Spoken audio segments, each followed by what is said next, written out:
ஒவ்வொரு மண்டல செயற்குழுவிலும் நெடுநேரம் நான் 2 மணி நேரம் அல்லது 3 மணி நேரம் 3 மணி நேரம் நின்று கொண்டே இயக்கத் தோழர்கள் தருகிற மாநாட்டு நிதியை பெற்றுக்கொண்டு அதன் பின்னர் தான் கடைசியாக நிறைவுரை ஆற்றுவதை கடைபிடித்து வந்தேன். ஆனால் திருப்பூரிலும் புதுச்சேரியிலும் உரைக்கு பின்னர் நிதியை பெறுவதென்று முடிவெடுத்து உங்கள் முன்னால் நின்று கொண்டிருக்கிறேன். நிதியை தரலாம் என்று எண்ணி எடுத்து வந்தவர்கள் திருமாவளவன் பேசி முடித்து விட்டான் கிளம்புவோம் என்று கிளம்பி விடாதீர்கள். 500 இருந்தாலும் 1000 இருந்தாலும் நின்று வாங்கி கொண்டு செல்வதற்காகத்தான் வந்திருக்கிறேன். அறைக்கு போய் முகம் கழுவி விட்டு உடைமாற்றி கொண்டு வந்தால் நேரமாகும். நேரமானால் எங்கே இன்னும் ஆளை காணோம், நாம் கிளம்புவோம் என்று நீங்கள் கிளம்பி விடுவீர்களோ என்றுதான் அறைக்கு கூட போகாமல் நேரடியாக மேடைக்கு வந்து உட்கார்ந்து கொண்டேன். தமிழ் தேசியம் பற்றி எனக்கு முன்னர் பேசிய தலைவர்கள் விரிவாக பேசிவிட்டார்கள். நான் வந்திருப்பது பேசுவதற்காக என்பதை விட நிதியை பெறுவதற்காகத்தான் வந்திருக்கிறேன். வந்தவுடன் நல்ல செய்தியை சொன்னார்கள். முன்கூட்டியே ஒவ்வொருவரிடமிருந்தும் நாங்கள் நிதியை வாங்கி வைத்திருக்கிறோம். 10 லட்சத்திற்கு மேலான நிதி திரண்டு விட்டது. இன்னும் அதுபோல 2 மடங்கு திரட்டி தரவும் தயாராக இருக்கிறோம் என்று ஒரு நல்ல செய்தியை, இனிப்பான செய்தியை தோழர்கள் சொன்னார்கள். அப்படி என்றால் நீங்கள் வாங்காமல் இன்னும் பல தோழர்கள் தருவதற்காக காத்திருக்கிறார்கள். ஆகவே என் உரைக்கு பின்னர் நான் இருப்பேன் என்று சொல்லியிருக்கிறேன். தோழர்களே, இப்போதே மணி 9:18 9:17 ஆகிறது. நீண்ட நேரம் நான் எடுத்துக்கொள்ள விரும்பவில்லை. தமிழ் தேசியம் என்கிற கருத்தியல் தொடர்பான தெளிவு நமக்கு தேவைப்படுகிறது. யாருக்கோ செய்தி சொல்ல நாம் மாநாடு நடத்தவில்லை. யாருக்கோ நம் வலிமையை காட்ட நாம் மாநாடு நடத்தவில்லை. போராட்டங்களானாலும் பேரணிகளானாலும் கருத்தரங்குகளானாலும் மாநாடுகளானாலும் இவை அனைத்தும் நம்மை நாமே செழுமைப்படுத்திக் கொள்வதற்கான முயற்சிகள். இதை நான் ஒரு செயற்குழுவிலே பேசிவிட்டு போகலாம், போதும். ஆனால் ஒரு மாநாடு என்று அறிவிக்கிற போது, இந்த மாநாட்டுக்காக தயாராகிற போது, அதற்குரிய ஏற்பாடுகளை செய்கிற போது அது பற்றிய விவாதம் அல்லது உரையாடல்கள் தொடர்ச்சியாக நடைபெறும். தமிழ் தேசியம் தமிழ் தேசியம் தமிழ் தேசியம் என்று மாநாட்டுக்கு முன்னதாக சில வாரங்கள் அல்லது பல வாரங்கள் நம்மிடையே இந்த உரையாடல்கள் நிகழ்ந்து கொண்டே இருக்கும். நிறைவாக மாநாட்டு மேடைகளில் தலைவர்கள் ஆற்றுகிற உரை நமக்கு ஒரு வெளிச்சத்தை தரும். அந்த மாநாட்டில் நாம் நிறைவேற்றுகிற தீர்மானங்கள் அதன் பின்னரும் ஒரு தொடர் உரையாடலை ஏற்படுத்தி தரும். இந்த தீர்மானங்கள் குறித்து நாம் பேசுவோம். இந்த தீர்மானங்களை விளக்கி பொதுக்கூட்டங்களை நடத்துவோம். இப்படி ஒரு பொருள் குறித்து தொடர் விவாதங்களை நடத்துவதற்கான ஒரு களம்தான் மாநாடு என்கிற ஏற்பாடு. எனவே நாம் பேசுகிற அரசியலில்,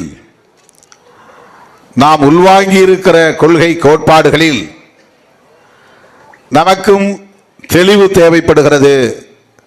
அதிலே மேலும் செழுமைப்படுத்த வேண்டிய தேவை இருக்கிறது. ஆகவேதான் இதுபோன்ற ஏற்பாடுகளை நாம் அவ்வப்போது செய்கிறோம். சில நேரங்களில் நமக்கு சலிப்பாகவும் கூட இருக்கலாம். மாநாடு என்று அறிவித்து விட்டால் துண்டறிக்கைகள் அச்சிட வேண்டும், சுவர் விளம்பரங்களை எழுத வேண்டும், ஆங்காங்கே விளம்பர தட்டிகளை வைக்க வேண்டும். அப்போது டீமாக சேர்ந்து பெயரை பதிவு செய்ய வேண்டும். அதிலே என் பெயர் இல்லை, உன் பெயர் இல்லை என்று சண்டை சச்சரவு வரும். அல்லது உன் பெயர் முன்னால் இருக்கிறது, என் பெயர் பின்னால் இருக்கிறது என்ற பிரச்சனைகள் வரும். இதற்கு மாநாடு நடத்தாமல் இருந்தாலே நல்லது என்று கூட தோன்றும். மாநாடு நடத்துவதால் தான் சுவர் விளம்பரம் எழுத வேண்டி வருகிறது. சுவர் விளம்பரம் எழுதுகிற போது யார் பெயரை போடுவது, யார் பெயரை போடுவதில்லை, எழுதி முடித்த பிறகு ஏன் இப்படி எழுதினாய், எழுதுவதற்கு ஆர்வம் காட்டாதவன் தான் முதலில் சண்டைக்கே வருவான். எழுதுவதற்கு ஒரு பைசா கூட கொடுக்காதவன் தான் என் பெயரை ஏன் சிறிதாக போட்டிருக்கிறாய் என்று கேட்பான். விளம்பரம் எழுதுவதற்காக சுவர் தேடி போகாதவன், சுவர் இருந்தாலும் சுற்றி புதராக இருக்கும் அந்த புதரை சுத்தம் செய்யாதவன் முன்னால் வந்து வேகமாக சட்டை பிடித்து இழுப்பான். என்னடா நினைச்சிட்டு இருக்கிற, நான் அந்த கட்சியில் 35 வருஷமா இருக்கிறேன், என் பேரை விட்டு நீ எழுதியா? அதுவரையில் அவன் சுவர் விளம்பரம் எழுதணுங்கிற சிந்தனையே இருந்திருக்காது அவனுக்கு. தம்பிங்க ஆர்வத்தில் போய் ஒரு இடத்த கண்டுபிடிச்சி அங்கே இருக்கிற முள்ளு மெலாறு எல்லாத்தையும் வெட்டி சுத்தம் பண்ணிட்டு ஒரு ஓவியரை தேடி பிடிச்சி கொண்டு வந்து அதில் வெள்ளை அடித்து எழுதும்போது யாராவது ஒரு சாதி வரியன் வந்து பிரச்சனை பண்ணுவான், யாராவது ஒரு போலீஸ்காரன் வந்து தடுப்பான். இதுவெல்லாம் தான் அரசியல்.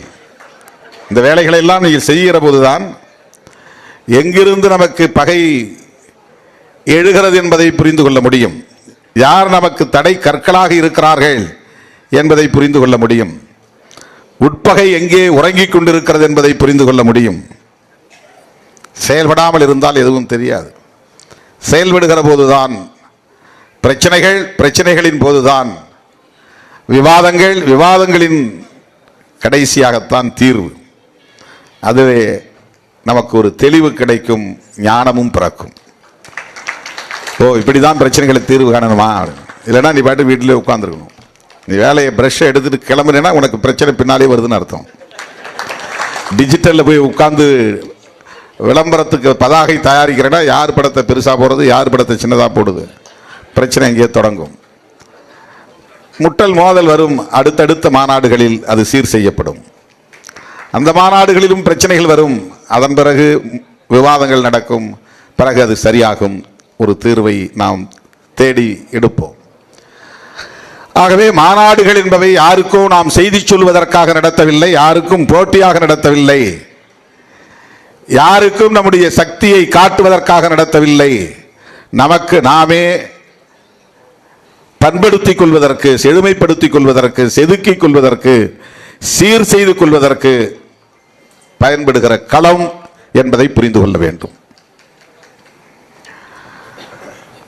தேசியவாதம் என்கிற சொல் நம் செவிகளில் படாத நாட்களே இருந்திருக்காது. ஆனால் அது குறித்து நாம் ஏதேனும் தேடி படித்திருப்போமா, அல்லது அது குறித்து ஏதேனும் விவாதம் நடத்தி இருப்போமா, அது பற்றிய தெளிவை பெற்றிருப்போமா என்றால் அது வெறும் கேள்விப்பட்ட ஒரு சொல்லாக மட்டுமே நமக்குள் இருக்கும்.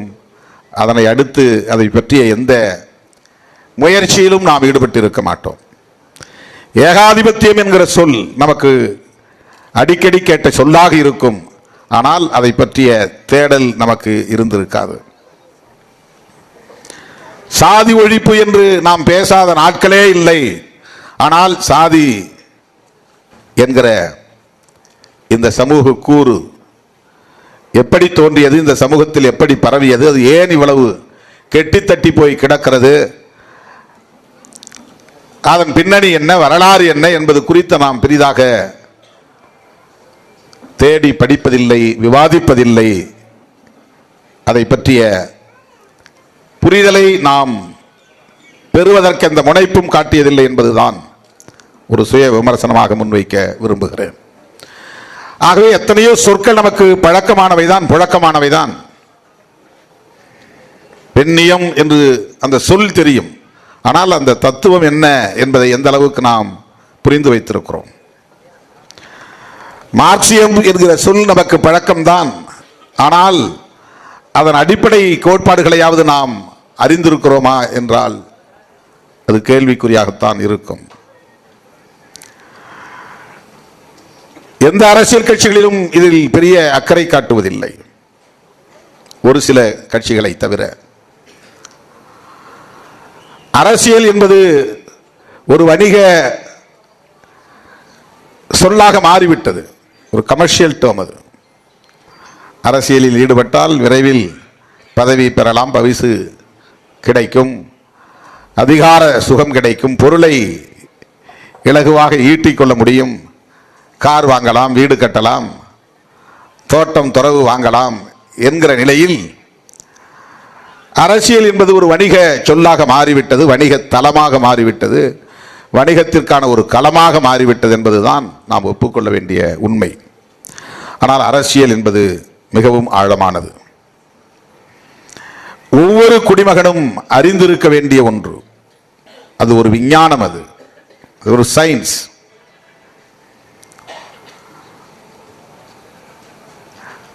அரசியல் இயக்கங்கள் இத்தகைய கோட்பாடுகளை முன்னெடுக்கக்கூடிய ஆற்றல் பெற்றவையாக வலிமை பெறுகிற போது சமூகத்தில் முற்போக்கான மாற்றங்கள் நிகழும், தேசத்தில் முற்போக்கான மாற்றங்கள் நிகழும். இல்லையே மேலும் மேலும் ஒரு தேசம் பின்னடைவை சந்திக்க நேரும். நம்மை பொறுத்தவரையில் தேர்தலுக்காக உருவாக்கி கொண்ட ஒரு இயக்கம் இல்லை. தொடக்கத்திலேயே தேர்தல் பாதை வேண்டாம் என்று முடிவெடுத்து களமிறங்கியவர்கள் விடுதலை சிறுத்தைகள். ஆகவே தேர்தல் நமது முதன்மையான இலக்கு அல்ல. அதுதான் நம்முடைய இலக்கு என்று இருந்தால் ஆரம்பிக்கிற போதே நாம் தேர்தல் அரசியலை பேசியிருப்போம். சட்டமன்ற நாடாளுமன்ற தேர்தலில் பங்கேற்க வேண்டும் என்கிற வேட்கையை கொண்டிருப்போம். இப்படித்தான் பல அரசியல் இயக்கங்கள் தோன்றி இருக்கின்றன. கட்சி தொடங்குகிற போதே அதிகார தேடலோடு களமிறங்குவதை நாம் பார்த்திருக்கிறோம். ஆனால் நாம் இந்த இயக்கத்தை தொடங்குகிற போதே விடுதலை சிறுத்தைகள் என்கிற பெயரை அறிவித்த போதே நமக்கான கருத்தியல் களங்கள் என்ன என்பதை வரிசைப்படுத்தினோம், வகைப்படுத்தினோம். சாதியை ஒழிக்க வேண்டும் என்பது எம்முடைய நோக்கங்களில் ஒன்று, அது எங்களுக்கான ஒரு கொள்கை. மொழிவழி தேசியம் என்கிற அடிப்படையில் தமிழ் தேசியத்தை மண்ணில் வளர்த்தெடுக்க வேண்டும் என்பது நம்முடைய நோக்கங்களில் ஒன்று. இதை சொல்லுகிற போது நமக்கு தேர்தல் அரசியல் ஈடுபாடே கிடையாது. பாட்டாளி வர்க்க விடுதலை அது கம்யூனிஸ்ட் இயக்கங்களின் கோட்பாடு என்று மட்டுமே அறியப்பட்டிருந்த நிலையில் ஒரு அம்பேத்கர் இயக்கம் பாட்டாளி வர்க்க விடுதலையை ஒரு கொள்கையாக, கோட்பாடாக பிரகடனம் செய்தது 90களின் தொடக்கத்தில். பெண் விடுதலை என்பது பெண்ணியம் பேசக்கூடிய குழுக்களின் அரசியலாக இருந்தது, தன்னார்வ தொண்டு நிறுவனங்களின் அரசியலாக இருந்தது, வெறும் மகளிர் இயக்கங்களின் குரலாக ஒலித்துக் கொண்டிருந்த போது ஒரு வெகுமக்கள் இயக்கத்தின் கொள்கையாக 90களின் தொடக்கத்தில் உரத்து முழங்க பெற்ற கொள்கைதான் பெண் விடுதலை என்கிற மகளிர் விடுதலை.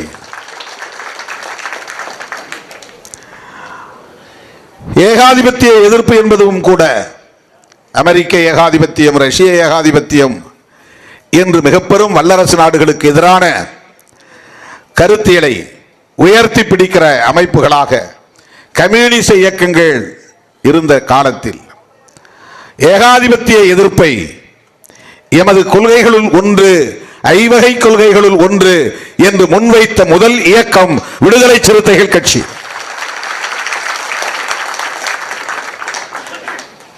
மதுரை மண்ணிலே இந்த இயக்கத்தின் கொடியை நான் அறிமுகப்படுத்திய போது நாங்கள் முன்வைக்கக்கூடிய கொள்கை முழக்கங்கள் இவைதான் என்று அறிவிக்கும் போதே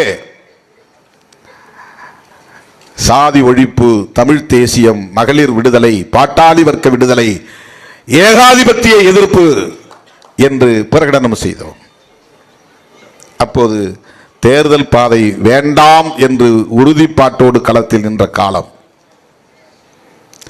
தேர்தலுக்காக நாம் சாதி ஒழிப்பை பேசவில்லை, தேர்தலுக்காக நாம் தமிழ் தேசியத்தை பேசவில்லை, தேர்தலுக்காக நாம் பெண் விடுதலையை பேசவில்லை. நாடாளுமன்ற உறுப்பினராக வேண்டும், சட்டமன்ற உறுப்பினராக வேண்டும் என்கிற ஆசையின் அடிப்படையில் நாம்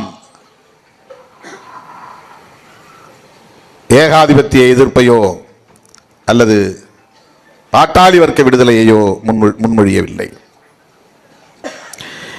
இந்த களங்களில் பணியாற்றுவதற்காக நாங்கள் எங்களை ஒப்படைக்கிறோம். இந்த அரசியலை மக்களிடத்திலே கொண்டு போய் சேர்த்து மக்களை அரசியல் படுத்துவதற்காக நாங்கள் களமிறங்குகிறோம். இதுதான் 90களின் தொடக்கத்தில் தேர்தல் பாதை கூடவே கூடாது என்று உறுதிமொழி எடுத்த காலத்தில் முன்வைத்த அரசியல். இன்றைக்கு தேர்தல் அரசியலுக்கு நாம் வந்துவிட்டோம். அது வேறு.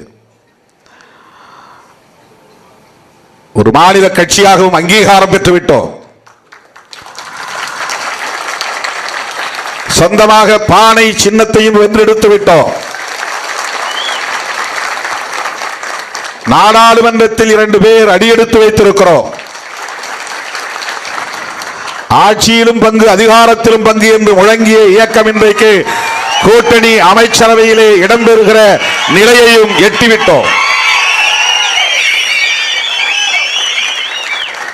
எந்த பின்புலமும் இல்லாமல் ஒரு இயக்கம் இந்த இலக்குகளை அடைந்திருக்கிறது என்று சொன்னால் தோல் மேல் தூக்கி வைத்து கொண்டாடி இருப்பார்கள். எப்படி இது சாத்தியமானது என்று அரசியல் அரங்கில் இருப்பவர்கள் உண்மையிலேயே வியந்து போகிறார்கள். ஆனால் யாரும் அதை வெளிப்படையாக பேசுவதில்லை. எப்படி நம்மை இழிவுபடுத்த முடியுமோ அப்படியெல்லாம் இழிவுபடுத்தி இந்த தலைமையின் மீதான நம்பகத்தன்மையை கேள்விக்குள்ளாக்கி சிதைத்திட வேண்டும் என்றுதான் முயற்சித்துக் கொண்டிருக்கிறார்கள். நம்மை போல் சமகாலத்தில் இயக்கம் தொடங்கியவர்கள் காணாமல் போய்விட்டார்கள். பல பேர் கட்சியை கலைத்துவிட்டு வேறு கட்சிகளில் இணைத்து கரைந்து போய்விட்டார்கள். ஆனால் இந்த இயக்கம் இந்த சூது நிறைந்த அரசியல் களத்தில், நய வஞ்சகம் நிறைந்த அரசியல் களத்தில் தாக்கு பிடித்து நிற்கிறது. அங்கீகாரத்தை வென்றெடுத்திருக்கிறது. மாநில கட்சி என்கிற தகுதியை பெற்றிருக்கிறது என்றால் இந்த 25 ஆண்டு காலத்தில் நாம் எத்தகைய சவால்களை எல்லாம் சாதுரியமாக கையாண்டிருக்கிறோம் என்பதை எண்ணி பார்க்க வேண்டும். மனம் திறந்து பாராட்ட விரும்புகிற யாராயிருந்தாலும் இதை பாராட்டுவார்கள். அப்படி ஒரு பெருந்தன்மை தமிழக அரசியலில் எங்கும் இல்லை. ஆனால் ஏன் தாமதமாக முடிவெடுக்கிறார்கள்? ஏன் தடுமாறுகிறார்கள்? ஏன் முன்னுக்கு பின் முரணாக மாற்றி மாற்றி பேசுகிறார் திருமா? இதற்கு முன்பு எதையுமே நம்மை பாராட்டி வாழ்த்தாத கும்பல் ஒரு நெருக்கடியான நேரத்தில் திருமாவளவனை குறிவைத்து ஆதாரமில்லாத குற்றச்சாட்டுகளை அள்ளி இறைத்து அந்த தலைமையின் மீதான நம்பகத்தன்மையை சிதைக்க வேண்டும் என்கிற முனைப்பில் ஈடுபட்டு வருகிறார்கள். சராசரி அரசியல்வாதியாக இருந்திருந்தால் அழைப்பு வந்தவுடன் ஓடி இதோ நான் தயாராக இருக்கிறேன் என்று கைகுலுப்பி இருப்பான். ஆனால் அப்படி அழைத்தும் கூட நிதானமாக திருமாவளவன் முடிவெடுக்கிறானே, அவசரப்படவில்லையே, ஓடி கையை நீட்டி குலுக்கி ஒட்டி கொள்ளவில்லையே, கட்டி கொள்ளவில்லையே என்று பாராட்ட மனம் இருந்தால் பாராட்டலாம். பாரு, அவ்வளவு வாய்ப்பு இருந்தோம் போ, ரொம்ப யோசிக்கிறான். ரொம்ப யோசித்து ரொம்ப நிதானமா திருமாவளவன் ஏன் முடிவெடுக்கிறாரு? எவ்வளவு பெரிய வாய்ப்பு! இதுதான் சான்ஸ், விடக்கூடாது அப்படின்னு தானே எல்லாம் ஓடுவோம். இதுதானே சராசரி அரசியல், இதுதானே சராசரியான அணுகுமுறை. இதை விட வேற என்ன வாய்ப்பு? தேர்தலில் நின்னாலும் நிக்காவிட்டாலும் மந்திரியாக முடியும், 6 மாசத்துக்குள்ள எம்எல்ஏ ஆகிக்கலாம். அப்படின்னா அந்த வாய்ப்பை திருமாவளவன் பயன்படுத்திருக்கணும்ல. நேரடியாக திருமாவளவனே அமைச்சராகி இருக்க முடியுமே. எனக்கு கொடுங்க அந்த வாய்ப்பை, நான் எம்பி பதவியை ரிசைன் பண்ணிட்டு எம்எல்ஏவுக்கு பை எலெக்ஷனில் நின்று ஜெயிச்சு வரேன் அப்படின்னு தானே போய் பேரம் பேசி இருக்க வேண்டும். இதையெல்லாம் திருமாவளவன் செய்யலையே. இப்படித்தானே பாராட்ட நினைக்கிறவர்கள் பாராட்டி இருக்க வேண்டும்.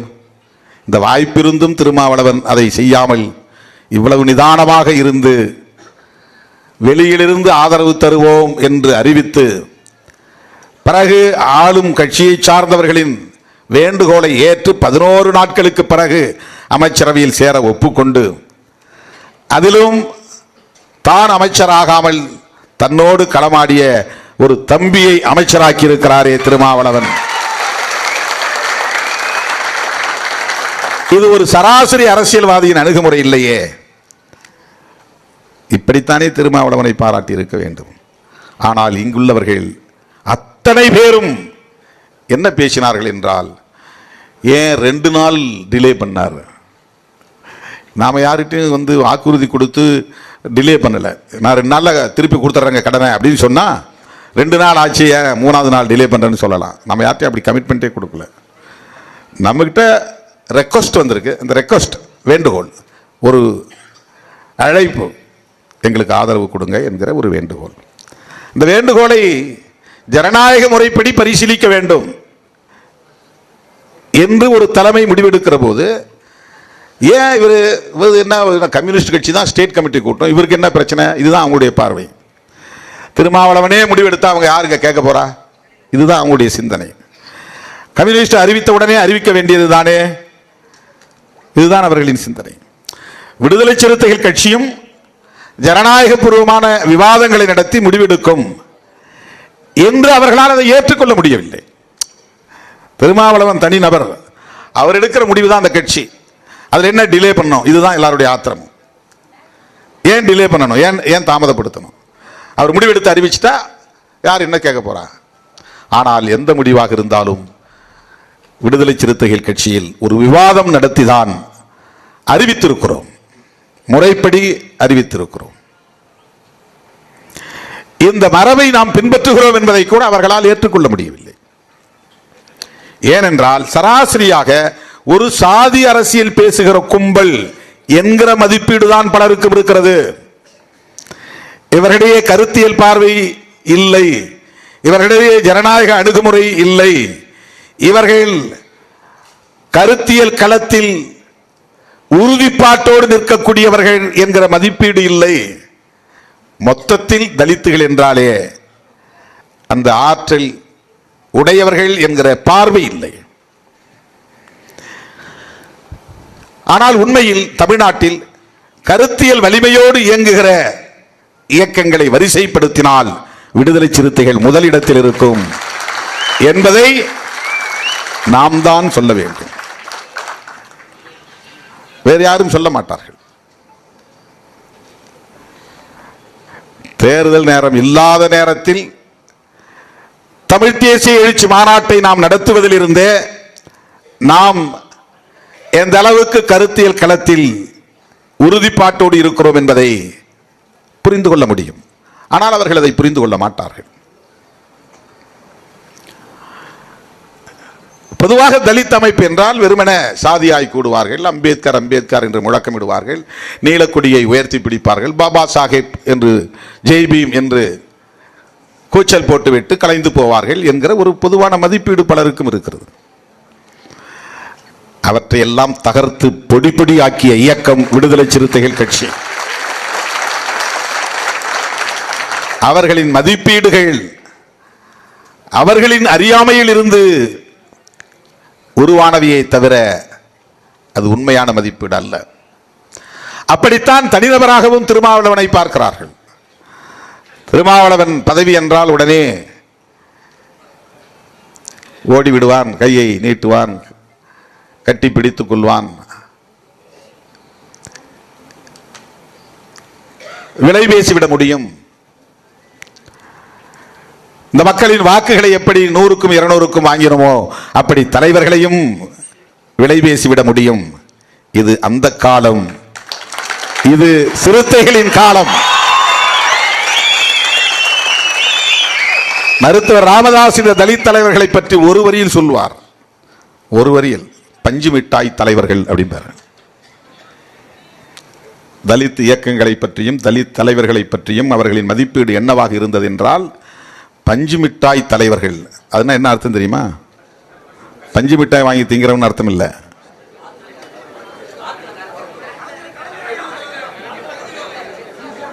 பஞ்சு மிட்டாய் இவ்வளோ பெருசு கூட செய்ய முடியும், வாயில் வச்சா சப்புன்னு போயிட முடியும், ஒன்றும் இல்லாமல் ஒரு உருப்படியாக இருக்காது. பார்க்கறதுக்கு பெரிய பிம்பத்தை உருவாக்கி வச்சிருப்பாங்க, உள்ள போய் பார்த்தா ஒன்றும் இருக்காதுங்கிறது அதுக்கு பொருள். நீங்கள் நினைக்கிற தலைவர்கள் சிறுத்தைகள் அல்ல. உங்கள் மதிப்பீடு உங்கள் அறியாமையின் வெளிப்பாடு, அவ்வளவுதான். இந்த இயக்கத்தை நீங்கள் நினைப்பது போல் ஓரங்கட்டிவிட முடியாது, நீங்கள் நினைப்பது போல் ஒதுக்கிவிட முடியாது, நீங்கள் நினைப்பது போல் சிதறடித்து விட முடியாது. திமுகவில் 60 பேருக்கு பழைய ஆட்களுக்கு சீட்டு கொடுக்கல, அந்த கட்சி சிதறும் அப்படின்னு யாரும் எழுதல. நான் 3 பேருக்கு மறுபடியும் சீட்டு கொடுக்கல, ஆனால் கிட்டத்தட்ட 3 மாதம் எழுதினார்கள். இதா சிதற போகிறது, வெடிக்க போகிறது, உடைய போகிறது. இந்த கட்சி சிதற வேண்டும், உடைய வேண்டும், நொறுங்க வேண்டும் என்கிற அளவுக்கு அவர்களுக்கு ஒரு காழ்ப்புணர்ச்சி இருக்கிறது என்று சொன்னால், எந்த அளவுக்கு இந்த சமூகத்தின் மீது அவர்களுக்கு ஒரு வெறுப்பு இருக்கிறது என்பதை புரிந்து கொள்ள வேண்டும்.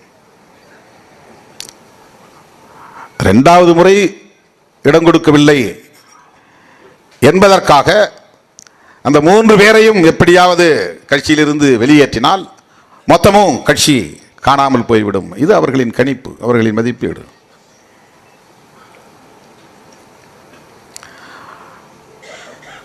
இப்ப திருமாவளவன் கட்சியே இல்லை, தாவேகா வந்ததும் எல்லோரும் அந்த பக்கம் போய்விட்டார்கள். இன்றைக்கு திமுக கூட்டணி இத்தனை இடங்களில் வெற்றி பெற்றதற்கே விடுதலை சிறுத்தைகள் தான் காரணம். இதை ஆதாரபூர்வமாக நம்மால் டேட்டாவோடு உறுதிப்படுத்த முடியும்.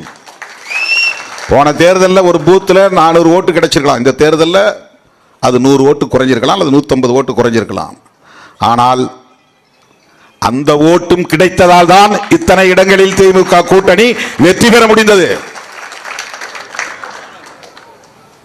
100 விழுக்காடு கிறிஸ்தவர்கள் இங்கே யாரும் ஓட்டு போடவில்லை, மாறி போட்டு விட்டார்கள்.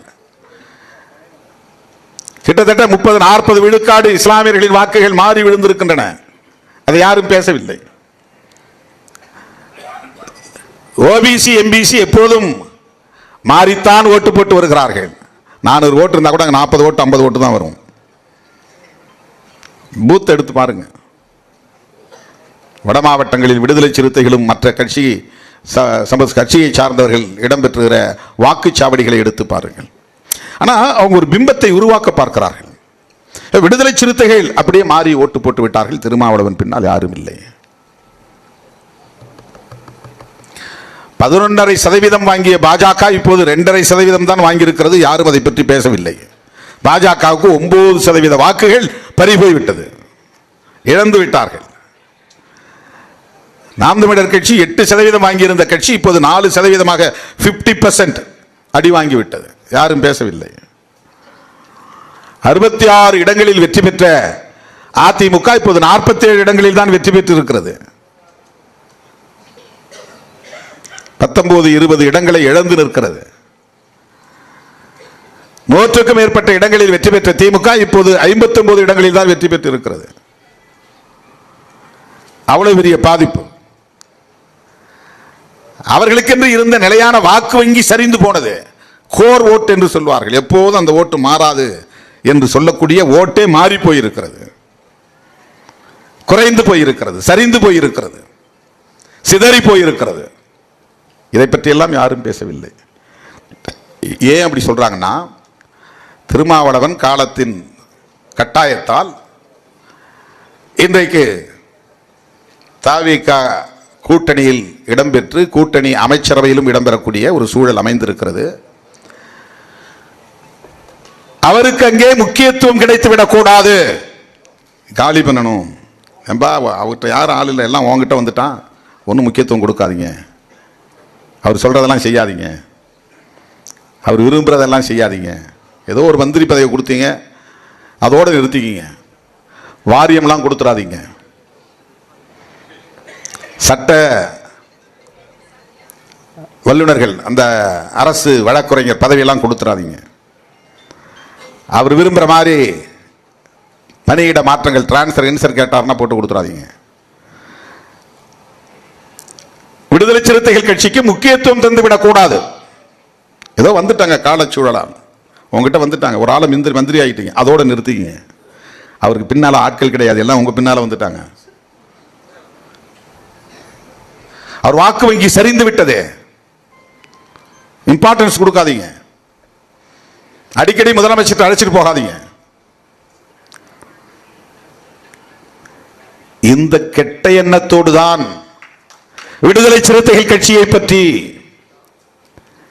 குறைத்து மதிப்பீடு செய்து அவதூறுகளை பரப்புகிறார்கள்.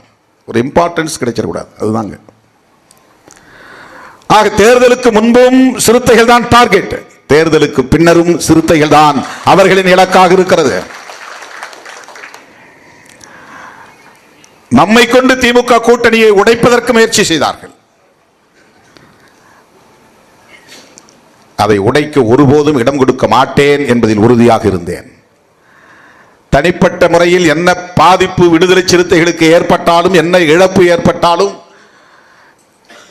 அதை நாங்கள் ஏற்றுக்கொள்ள தயாராக இருக்கிறோம். ஆனால் நாங்கள் எல்லோரும் சேர்ந்து உருவாக்கி 10 ஆண்டுகளாக வழிநடத்தி கொண்டிருக்கிற மதசார்பற்ற முற்போக்கு கூட்டணி எந்த சூழலிலும் சிதறிவிடக் கூடாது என்பதில் திருமாவளவன் உறுதியாக இருந்தான் என்பதை மனசாட்சியுள்ள ஒவ்வொரு அரசியல் தலைவரும் நன்கு உணர்வார்கள். மனசாட்சியுள்ள ஒவ்வொருவரும் உணர்வார்கள். அவர்கள் நினைப்பது போல் சராசரி அரசியல்வாதியாக இருந்திருந்தால் திருமாவளவன் எப்போதே அணிமாறி இருக்க முடியும். திமுக கூட்டணி எப்போதே சிதறி போயிருக்கும், தேர்தலுக்கு முன்பே சிதறி போயிருக்கும்,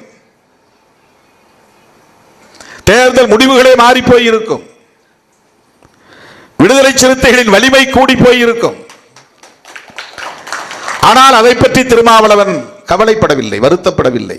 இன்றைக்கும் நான் வருத்தப்படவில்லை. சில பேர் சொல்லுவாங்க, கூப்பிட்ட நேரத்திலே போயிருந்தீங்கன்னா இன்னைக்கு உங்க கையில் எத்தனை எம்எல்ஏ,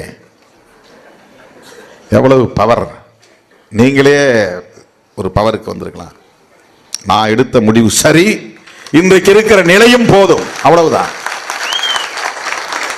நான் எடுத்த முடிவு சரி, இன்றைக்கு நமக்கு இருக்கிற மதிப்பீடு போதும், வலிமை போதும். எங்கள் மீதான நம்பகத்தன்மை பாதுகாக்கப்பட்டிருக்கிறது, அதுதான் முக்கியம். நாங்கள் 4 சட்டமன்ற உறுப்பினர்களாக இருந்து 2 இறந்து 2 பேரை மட்டுமே பெற்றிருக்கிறோம் என்கிற இழப்பு இருக்கலாம். ஆனால் எங்கள் மீதான நம்பகத்தன்மை, கிரெடிபிலிட்டி என்பது அப்படியே பாதுகாப்பாக இருக்கிறது. அதுதான் எங்களுக்கு கிடைத்த மாபெரும் வெற்றி. யாரும் விரல் நீட்ட முடியாது, இப்படி சோரம் போனார்கள் என்று விரல் நீட்ட முடியாது.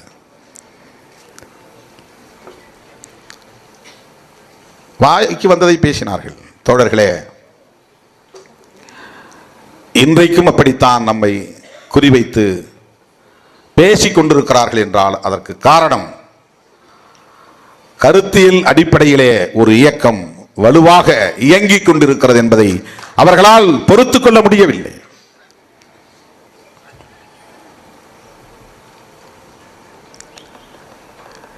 இந்தியாவெங்கிலும் இன்றைக்கு இந்த இயக்கத்தை பற்றிய பேச்சு இருக்கிறது. தென்னிந்திய மாநிலங்களில் இந்த இயக்கத்தின் கிளைகள் இன்றைக்கு மேலும் பெருகிக் கொண்டிருக்கின்றன. இவையெல்லாம் எந்த அடிப்படையில்? புரட்சியாளர் அம்பேத்கரின் கொள்கைகளை, தந்தை பெரியாரின் கொள்கைகளை, மாமேதை மார்க்சின் கொள்கைகளை இன்றைக்கு உரத்து பேசுகிற ஒரு இயக்கமாக, வலுவாக பேசுகிற இயக்கமாக விடுதலை சிறுத்தைகள் கட்சி விளங்குகிறது. அதுதான் காரணம். இந்த நீட் விவகாரத்தில் கூட அடித்து சொல்லுவேன், தேசிய அளவில் நீட் கூடாது என்று சொல்லி வருகிற இயக்கம், தொடக்கத்தில் இருந்து பேசி வருகிற இயக்கம் விடுதலை சிறுத்தைகள் கட்சி. தமிழ்நாட்டில் எல்லா கட்சியும் தமிழ்நாட்டுக்கு நீட் வேண்டாம் என்றுதான் பேசினார்கள். தமிழ்நாட்டுக்கு நீட் வேண்டாம், தமிழ்நாட்டுக்கு நீட் வேண்டாம். அது அப்படிதான் சட்ட மசோதாவும் நிறைவேற்றப்பட்டது, அப்படிதான் நிறைவேற்ற முடியும். ஆனால் அதுதான் கோரிக்கையாகவே இருந்தது. இது இந்தியா முழுவதும் தூக்கி எறியப்பட வேண்டும். இந்த பார்வை விடுதலை சிறுத்தைகள் கட்சிக்கு மட்டும்தான். அன்றைக்கும் சரி, இன்றைக்கும் சரி. இப்போது கூட நானும் தோழர் ரவிக்குமார் அவர்களும் கரப்பாம்பூச்சி போராட்டத்துக்கு போயிட்டு வந்தோம். கரப்பாம்பூச்சிகள் ஜனதா கட்சி அவர்களுடைய கோரிக்கை கல்வி அமைச்சராக இருக்கிற தர்மேந்திர பிரதான் பதவி விலக வேண்டும். அதுதான் ஒரே கோரிக்கை. அவங்க யாரும் நீட் தேர்வே கூடாதுன்னு சொல்லல. இடையில போற நம்மள மாதிரி ஆட்கள் தான் நீட் தேர்வே வேண்டாம்னு சொல்றோம். இந்த சிஜேபி என்கிற அமைப்பை சார்ந்தவர்கள் முன்வைக்கக்கூடிய கோரிக்கை, நான் போனதும் கேட்டேன், கல்வி அமைச்சர் மட்டுமா இதுக்கு பொறுப்பாக முடியும்? இந்த அரசாங்கமே இதுக்கு பொறுப்பு தானே. பேன் நீட் அப்படின்னு ஏன் நீங்க முழங்க கூடாது? பிரதமர் பதவி விலக வேண்டும் என்று ஏன் நீங்கள் பேசக்கூடாது? அது நெக்ஸ்ட் ஸ்டெப் சார் அப்படின்னா. அவங்க லேர்னிங் ஸ்டேஜில் இருக்கிறாங்க, அரசியலில் கற்கும் நிலையில் இருக்கிறார்கள். தப்புன்னு சொல்லலை, நான் விமர்சிக்கல. ஆனால் இன்னைக்கு நடக்கிற இந்த போராட்டம், வடக்கு இருக்கிறவர்கள் எல்லாம் போராடுகிறார்கள் என்றார்கள். வடக்கே இருப்பவர்கள் பாஜக அரசை எதிர்த்து போராடவில்லை, மோடி அரசை எதிர்த்து போராடவில்லை, மோடி பதவி விலக வேண்டும் என்று போராடவில்லை. வினாத்தாள்கள் கசிந்து போனதற்கு தர்மேந்திர பிரதான் தான் காரணம். அந்த தர்மேந்திர பிரதான் பதவி விலக வேண்டும் என்கிற கோரிக்கை. இரண்டாவது என்ன கோரிக்கையை வைத்தார்கள் என்றால், போலீஸ் தடியடி நடத்தியது, அடித்தவர்கள் மீது நடவடிக்கை எடுங்கள், மாணவர்கள் மீது போடப்பட்ட வழக்குகளை திரும்ப பெறுங்கள். மூன்றாவது கோரிக்கை, இதற்கு அரசு அல்லது பிரதமர் வருத்தம் தெரிவிக்க வேண்டும். எந்த இடத்திலும் நீட்டை விலக்கிக் கொள்ளுங்கள் அல்லது திரும்ப பெற்றுக் கொள்ளுங்கள் என்று யாரும் சொல்லவில்லை. நாம் சொல்லுகிறோம், சிறுத்தைகள் சொல்லுகிறோம், நீட் தேர்வு முறையே கூடாது, அந்த தேர்வே கூடாது. தமிழ்நாட்டுக்கு மட்டுமல்ல, தமிழ்நாட்டில் இருக்கிற மாணவ செல்வங்கள் மட்டும் பாதிக்கப்படவில்லை. தேசிய அளவில் போட்டித் தேர்வுகளுக்கான நுழைவுத் தேர்வை இந்திய ஒன்றிய அரசு கையில் எடுத்துக்கொண்ட முறையே தவறு. அந்தந்த மாநில அரசுகள் தேவைப்பட்டால் நுழைவுத் தேர்வுகளை நடத்தி கொள்ளலாம். அப்படி இருந்தது ஏற்கனவே. கடந்த காலங்களில் தமிழ்நாட்டில் மருத்துவக் கல்விக்கு நுழைவுத் தேர்வு முறை இருந்தது, பிறகு நிறுத்தினார்கள், மறுபடியும் கொண்டு வந்தார்கள், அது இருந்தது. பொறியியல் கல்விக்கு நுழைவுத் தேர்வு முறை இருந்தது. இது மாநில அரசு எடுக்கிற முடிவு, மாநில அரசுகளுக்கான அதிகாரம் அது. ஆனால் இந்தியா முழுவதும் ஒரே மாதிரியான கல்விக் கொள்கை, சமமான கல்விக் கொள்கை என்பது வேறு, ஒரே மாதிரியான கல்விக் கொள்கை என்பது வேறு.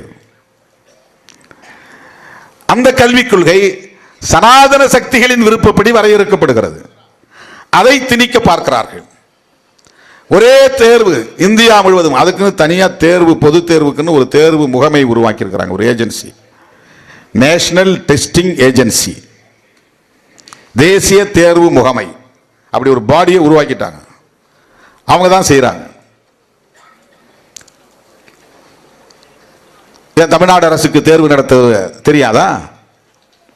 எம்பிபிஎஸ்க்கு தேர்வு நடத்துவ, நுழைவுத் தேர்வு நீங்க மாநில அரசை நடத்தீங்கன்னா நடத்த தெரியாதா? இப்ப நீட் தேர்வின் மூலம் என்ன நிலை உருவாகி இருக்கிறது என்றால், 12ஆம் வகுப்பு படித்த மாணவர்கள் அந்த 12ஆம் வகுப்பில் எவ்வளவு மதிப்பெண்கள் எடுத்தாலும் அது பயனில்லை, அது மதிப்பில்லை. 1200க்கு 1190 எடுத்தால் கூட மதிப்பில்லை.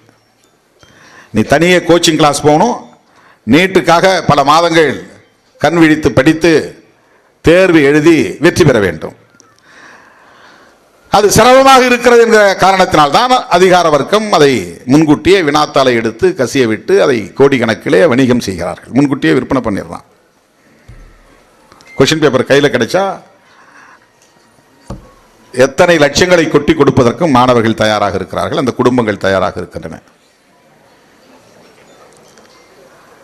ஆக இந்த முறைகேடுகள் நிகழ்வதற்கு எது காரணம்? எந்த முடிவு காரணம்? காங்கிரஸ் ஆட்சி காலத்தில் தான் இது கொண்டு வரப்பட்டது, பாஜக ஆட்சி காலத்தில் கூட அல்ல.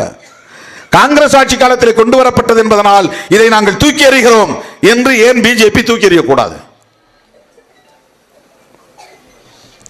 எத்தனையோ பல திட்டங்களுக்கான பெயரை காங்கிரஸ் கொண்டு வந்தது என்பதற்காக மாற்றுகிற அரசு தானே பாஜக அரசு.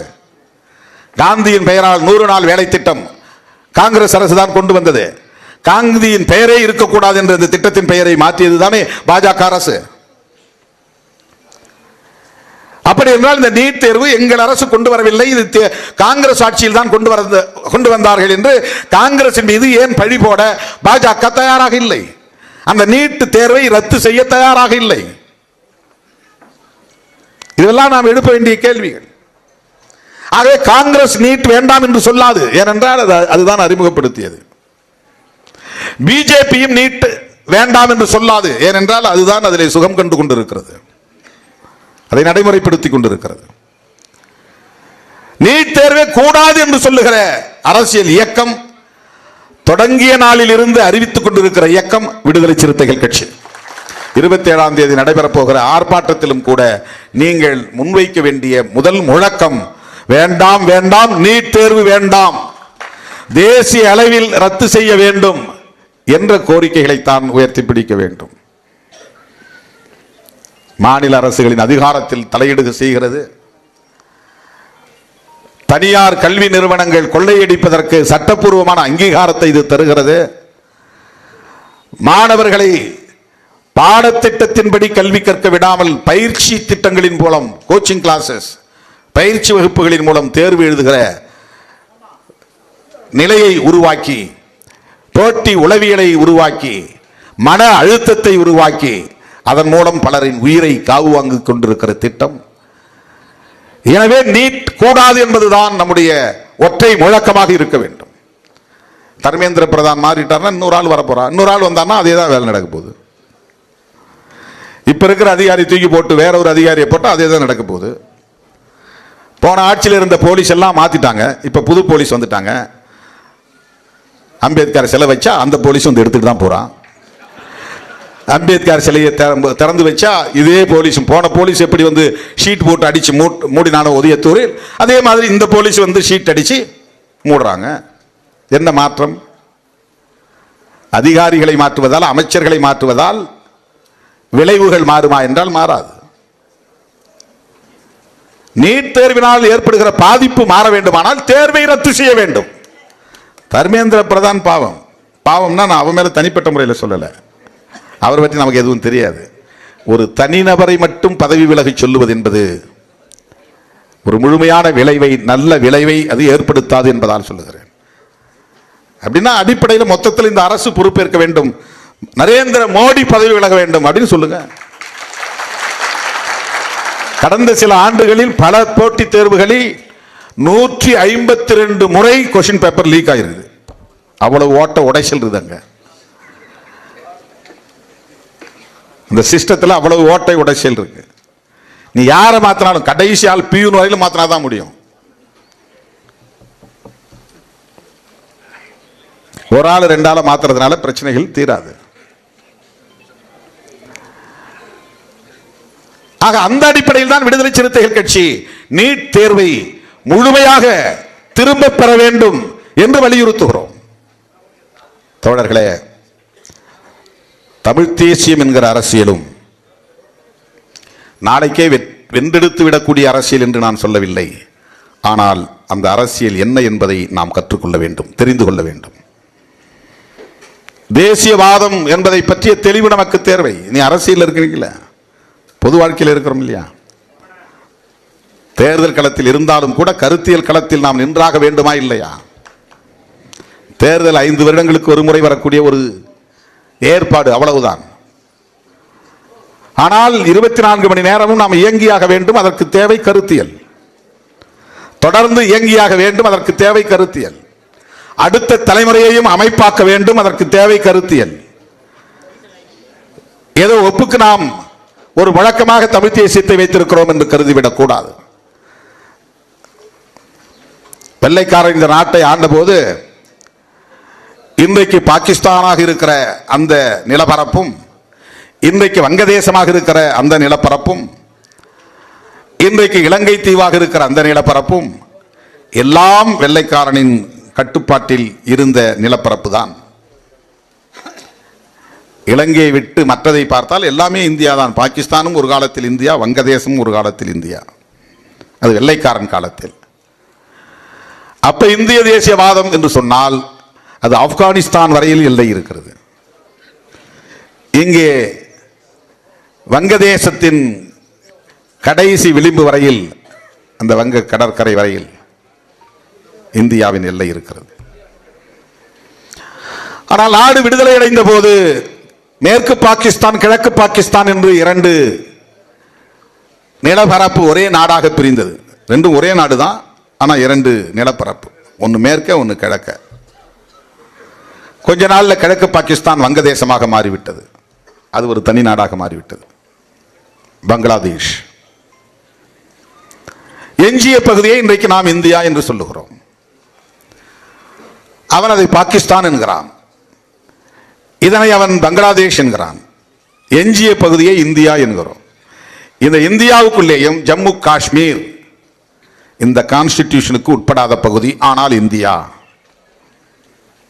நம்முடைய கான்ஸ்டிடியூஷன் அரசமைப்பு சட்டத்தின்படி அது இந்தியா இல்லை, ஆனால் அது இந்தியா. சில உடன்பாடுகளின் அடிப்படையில் நம்மோடு அது இருக்கிறது. ஆக எஞ்சிய பகுதி ஒரு மொழி பேசக்கூடிய பகுதியாக இருக்கிறதா என்றால் இல்லை. ஒரு மதத்தை பின்பற்றக்கூடிய நிலப்பரப்பாக இருக்கிறதா என்றால் இல்லை. பல மதங்கள் பல மொழிகள் பேசக்கூடிய இனங்கள் வாழுகிற ஒரு நிலப்பரப்பு. இதனை எப்படி அழைப்பது? அரசமைப்பு சட்டம் எழுதுகிற போதே இது பிரச்சனையானது. இந்தியா என்று அழைப்பதா, பாரத் என்று அழைப்பதா? இந்தியா என்கிற பாரத் என்றுதான் தொடங்குகிறது அரசமைப்பு சட்டமே. புரட்சியாளர் அம்பேத்கர் அவர்களுக்கு பாரத் என்று அழைப்பதற்கு உடன்பாடு இல்லை. அந்த சொல்லுக்கு வெவ்வேறு விளக்கங்கள் சொல்லப்படுகின்றன. ஆனால் பெரும்பாலும் அது புராண பின்னணியை கொண்ட ஒரு சொல். மகாபாரதம் அந்த பாரதத்திலிருந்து வருகிற புராண கருத்தியலை பின்னணியாக கொண்ட ஒன்றாகத்தான் பலராலும் பார்க்கப்படுகிறது. இன்றைக்கு சனாதன சக்திகள் பாரத் என்றால் அது பேரொளி என்று பொருள் அப்படின்லாம் விளக்கம் சொல்றாங்க. இந்த நில உலகிலேயே, பூ உலகத்திலேயே புனித மகான்கள் அதிகம் தோன்றிய நிலப்பரப்பு இந்தியாதான். அதனால் இது ஒரு ஆன்ம பெருவெளியாக இருந்தது, புனித பேரொளி பரவிய நிலப்பரப்பு இது என்றெல்லாம் அவர்கள் வியாக்கியானம் விளக்கம் சொல்லுகிறார்கள். புரட்சியாளர் அம்பேத்கர் அவர்களுக்கு ராமாயணம், மகாபாரதம் போன்ற புராண கதையாடல்களில் உடன்பாடு இல்லை, நம்பிக்கை இல்லை. எனவே இந்தியா என்றுதான் அழைக்கிறார். இந்த இந்தியா என்கிற பெயரை மாற்றுவதற்கு பாரதிய ஜனதா கட்சியை சார்ந்தவர்கள் ஏன் துடிக்கிறார்கள்? இந்திய மக்கள் கட்சி என்பதுதான் தமிழ். அவர்கள் பாரதிய ஜனதா பார்ட்டி என்று வைத்திருக்கிறார்கள். இந்த பாரதம் என்கிற சொல்லில் அவர்களுக்கு உடன்பாடு உண்டு, இந்தியா என்கிற சொல்லில் உடன்பாடு கிடையாது. பல மொழிகளை பேசுகிற நாடு இது, பல மதங்களை கொண்ட நாடு இது. எனவே இதை எந்த பெயரில் அழைப்பது? இதற்கு ஒரு அடையாளம் வேண்டும். இதை ஒரு தேசமாக்க வேண்டும். அதற்கு ஒரு தேசியவாதம் தேவைப்படுகிறது. காந்தி காலத்திலே மதம் சார்ந்தோ மொழி சார்ந்தோ இதற்கு பெயரை சூட்டாமல் நாம் அனைவரும் இந்தியர்கள் என்கிற உணர்வின் அடிப்படையில் இந்தியன் நேஷனலிசம் என்கிற கருத்தை முன்மொழிந்தார்கள். இது காங்கிரஸ் காலத்தில் இருந்தது. அதைத்தான் நான் சொல்லுகிறேன் நாட்டின தேசியவாதம் என்று. நேஷனாலிட்டி, இந்தியன், நேஷனாலிட்டிங்கிற இடத்துல இந்தியன் அப்படின்னு நம்ம எழுதுறோம். இப்ப நீ எந்த மதத்தை சார்ந்தவனாகவும் இரு, எந்த மொழியை பேசக்கூடியவனாகவும் இரு, ஆனால் இந்தியனாக உணர்ந்து இந்தியனாக வாழ். அந்த தேசியவாதம். அப்படி ஒரு தேசத்தை கட்டமைக்க வேண்டும். ஆக ஒரு தேசத்திற்கு ஒரு கான்ஸ்டிடியூஷன் தான் இருக்க முடியும். அந்த கான்ஸ்டிடியூஷன் என்ன சொல்லுகிறதோ அதை அனைத்து மக்களும் ஏற்றுக்கொள்ளுகிற போது அதன் அடிப்படையில் ஒரு தேசம் உருவாகும். ஏற்கனவே தேசம் இருந்ததே, அந்த தேசம் சமத்துவம் இல்லாத தேசம், பாகுபாடுகள் நிறைந்த தேசம், ஆணாதிக்கம் மேலோங்கிய தேசம், பார்ப்பனர்கள் கொட்டமடிக்கிற தேசம், இந்தி பேசக்கூடியவர்களின் வல்லாதிக்கம் நிறைந்த தேசம், சமஸ்கிருதத்தை பேசக்கூடியவர்கள் கலாச்சார தளத்தில் ஆதிக்கம் செலுத்தக்கூடிய தேசம். அப்படிப்பட்ட ஒரு தேசம் சமத்துவ தேசமாக மாற வேண்டும். எத்தனை மொழிகள் இருந்தாலும், எத்தனை மதங்கள் இருந்தாலும், எத்தனை கலாச்சார மாறுபாடுகள் இருந்தாலும் மக்களிடையே சமத்துவம் நிலவ வேண்டும். அதற்கான ஒரு கட்டமைப்பை உருவாக்க வேண்டும். அப்படி என்றால் மதம் சார்ந்த தேசியவாதம் கூடாது என்று தொலைநோக்கு பார்வையோடு சிந்தித்த தலைவர்தான் புரட்சியாளர் அம்பேத்கர் அவர்கள். இந்தியாவை பொறுத்தவரையில் இது இந்தி பேசக்கூடிய மக்களின் தேசம் என்று மொழி அடிப்படையிலான தேசியவாதத்தை கட்டமைப்பது பொருத்தமாக இருக்காது. அவர்கள் ஒரு குறிப்பிட்ட சில மாநிலங்களில் மத்திய பகுதிகளில் இருக்கிறார்கள். ஆனால் தமிழ் பேசக்கூடியவர்கள் பல கோடிக்கணக்கான மக்கள், தெலுங்கு பேசக்கூடியவர்கள் கோடிக்கணக்கான மக்கள், கன்னடம் பேசக்கூடியவர்கள் கோடிக்கணக்கான மக்கள், மராத்தி பேசக்கூடியவர்கள் கோடிக்கணக்கான மக்கள் என்று இருக்கிறார்கள். ஒப்பீட்டளவிலே இந்தி பேசக்கூடியவர்களின் எண்ணிக்கை அத்தனை மொழி பேசும் தேசிய இனத்தவரோடு ஒப்பிடுகிற போது அவர்கள்தான் சிறுபான்மை. ஆனால் இந்த மண்ணை பொறுத்தவரையில் இந்தி பேசக்கூடியவர்களின் ஆதிக்கம் மேலோங்கி இருக்கிற நிலையில் எல்லோரையும் இந்தி பேசும் தேசிய இனமாக மாற்றுவதற்கு இடம் கொடுத்து விடக்கூடாது என்பதுதான் புரட்சியாளர் அம்பேத்கரின் பார்வையாக இருக்க முடியும். அதனால்தான் மொழி சார்ந்த தேசியவாதத்தை அவர் ஏற்கவில்லை. இந்தி ஆதிக்கம் செலுத்தும் என்பதனால். மதம் சார்ந்த தேசியவாதத்தை சொன்னால் இங்கே முஸ்லீம் மதம் சார்ந்த நாடாக இந்த நாட்டை அறிவிக்க முடியாது. அவர்கள் சிறுபான்மை, அவர்கள் இந்த மண்ணின் மைந்தர்கள் இல்லை. அதாவது பூர்வீக மதம் இல்லை. மக்கள் இந்த மண்ணின் மைந்தர்கள் தான், மக்கள் இந்த மண்ணின் மைந்தர்கள் தான். ஆனால் அவர்கள் ஏற்றுக்கொண்டிருக்கிற மதம் இந்த மண்ணில் தோன்றிய மதம் இல்லை என்கிற பார்வை. கிறிஸ்தவர்கள் இந்த மண்ணின் மைந்தர்கள் தான், ஆனால் கிறிஸ்தவம் இந்த மண்ணில் தோன்றிய பூர்வீக மதம் இல்லை. ஆகவே இந்த மண்ணில் தோன்றிய மதம் எது என்று பார்க்கிற போது இன்றைக்கு இந்து மதம் என்கிற அடையாளம் தான் இருக்கிறது. இந்த இந்து மதம் அரச மதமாக மாறினால், இந்து மதம் தேசிய மதமாக மாறினால், அந்த மதத்தின் அடிப்படையில் இங்கே தேசியவாதம் கட்டமைக்க பெற்றால் அந்த மதத்தில் இருக்கிற பாகுபாடு சட்டப்பூர்வமானதாகிவிடும். அந்த மதம் மனிதர்களை பாகுபடுத்துகிறது, உயர்வு தாழ்வை கற்பிக்கிறது, சகோதரத்துவத்தை மறுக்கிறது, சுதந்திரத்தை மறுக்கிறது, ஒருவரை ஒருவர் அரவணைத்து வாழுகிற அந்த வாழ்க்கை முறையை மறுக்கிறது. பார்த்தால் தீட்டு என்கிறது, தொட்டால் தீட்டு என்கிறது, நெருங்கினால் தீட்டு என்கிறது, பெண்களையும் தீட்டு என்கிற கருத்தியலுக்குள் முடக்கி வைத்திருக்கிறது, அடக்கி வைத்திருக்கிறது. இப்படிப்பட்ட அந்த மதம் இந்தியாவின் தேசிய மதமாக மாறினால், அந்த மதம் சார்ந்த ஒரு தேசியவாதம் இங்கே நிறுவப்பட்டால், மதம் சார்ந்த ஒரு நாடாக இது மாறினால் இந்த பாகுபாடு நிலைத்து போகும், சமத்துவம் மலராது. எனவே புதிதாக உருவாக போகிற இந்தியா மதசார்பற்ற இந்தியா என்கிற ஒரு மகத்தான கோட்பாட்டை முன்னிறுத்தியவர் புரட்சியாளர் அம்பேத்கர் அவர்கள். மதசார்பற்ற இந்தியா, செக்யூலர் நேஷனலிசம், மதசார்பின்மைதான் இந்த நாட்டின் தேசியவாதம். மதசார்பற்ற நாடு இது. சாதியால் பயன்பெறக்கூடியவர்களால் இதை ஏற்றுக்கொள்ள முடியாது.